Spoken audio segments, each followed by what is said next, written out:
আমরা তিন ভাই তিন ভাগে কোরবানি দেই। এক ভাইয়ের অবস্থা ভালো, তাই সে বেশিরভাগ টাকা দেয়, আর আমরা অল্প কিছু পরিমাণ শরিক হই।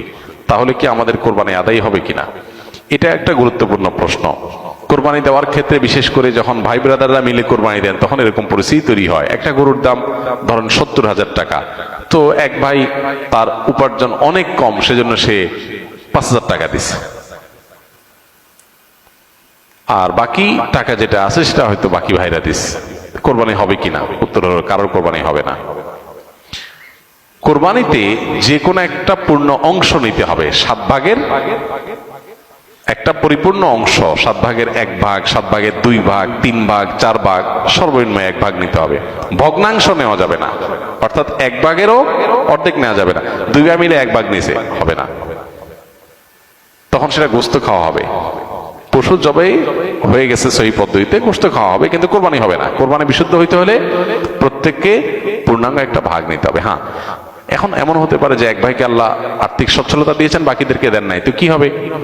তখন সচ্ছল যিনি, তিনি তার পক্ষ থেকে কোরবানি দিয়ে বাকি সবাইকে সবার পক্ষ থেকে দিবেন, যে ঠিক আছে তোমার পক্ষ থেকে একটা শেয়ার, তুমি টাকা দিলা না, আমি তোমারটা দিয়ে দিলাম, এটা হতে পারে।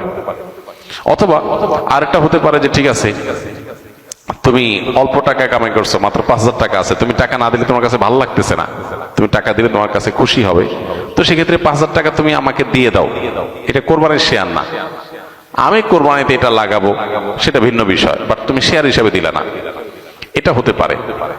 প্রবাসীরা অনেকে একটা কাজ করে, বিশেষ করে মিডিল ইস্টে যারা থাকে, অনেক প্রবাসীরা কোরবানি ঈদের দিন নিজেরা একটা ছাগল জবাই করে। তো রুমে 5 জন থাকে, এখন 5 জন মিলে একটা ছাগল জবাই করলে ওই ছাগলের টাকা তারা ভাগ করে।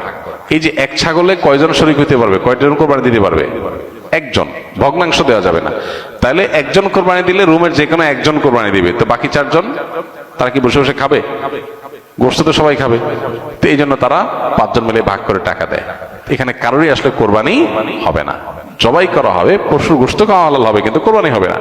যদি কোরবানি হতে হয় তাহলে এমন করা যেতে পারে, 5 জন মিলে টাকা দিল একজনকে, দিয়া বললো ভাই আপনি মুরব্বী মানুষ, বড় মানুষ, বা আপনি যে কোনো কারণে আমাদের থেকে ভিন্নতর, তো এই টাকাটা আমরা সবাই তুলে আপনাকে দিলাম, কোরবানিটা আপনার তরফ থেকে আপনি দেন, সবটা একজনের হলো, গোশতটা সবাই খাইলো।